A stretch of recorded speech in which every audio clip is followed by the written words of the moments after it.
Mexican રાઈસનું બધું આપણે ready થઈ ગયું છે. જો ત્રણેય બેલ પેપર છે, પછી વટોણા, બટેટા, ગાજર, બધું ત્રણેય વસ્તુ બોઇલ કરી છે. આપણે બેલ પેપર એમને કાચા છે, બરાબર. અહીંયા રાઈસ બફાઈને રેડી થઈ ગયો છે. અહીંયા સાલસા સોસ રેડી થઈ ગયો છે. અને હવે આપણે તેને રેડી કરશું. જો અહીંયા આમાં તેલ મૂક્યું છે અને તેલમાં પહેલાં આપણે બધા કેપ્સિકમ નાખશું.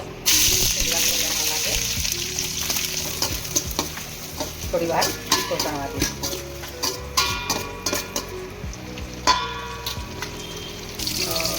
કેપ્સિકમ સોસણાઈ ગયા છે. એમાં આપણે જે આ સાલસા સોસ કર્યો તો એ નાખશું. ગેસની ફ્લેમ ધીમી રાખવાની છે. સ્વાદ અનુસાર નમક, જેટલી તમારી ક્વોન્ટિટી હોય એ પ્રમાણે નમક નાખવાનું છે.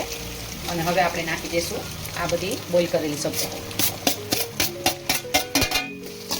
હવે આપણું પનીર રેડી છે પીસ કરીને, અને હવે આપણે એને આમાં નાખી દેવાનું છે પનીર, અને મિક્સ કરી અને હવે રાઈસે નાખી દઈશું આપણે. જો મસાલો એકદમ રેડી થઈ ગયો છે સબ્જી સાથે.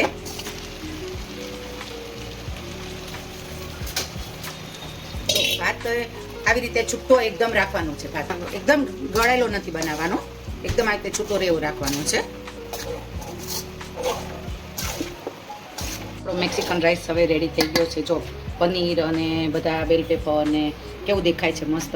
અને હજી જો શિયાળો હોય તો તમે બ્રોકોલી, પછી પેલા બીન્સના ઓલા ટીન આવે છે એ બીન્સ, બધું તમે જે તમારા ટેસ્ટ પ્રમાણે તમે કોઈ બીજા વેજીટેબલ બધું એડ કરી શકો છો. જો એકદમ રેડી થઈ ગયો છે આપણો.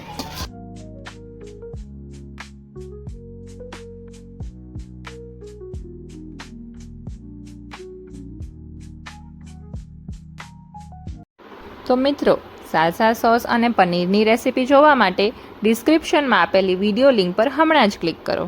Thank you.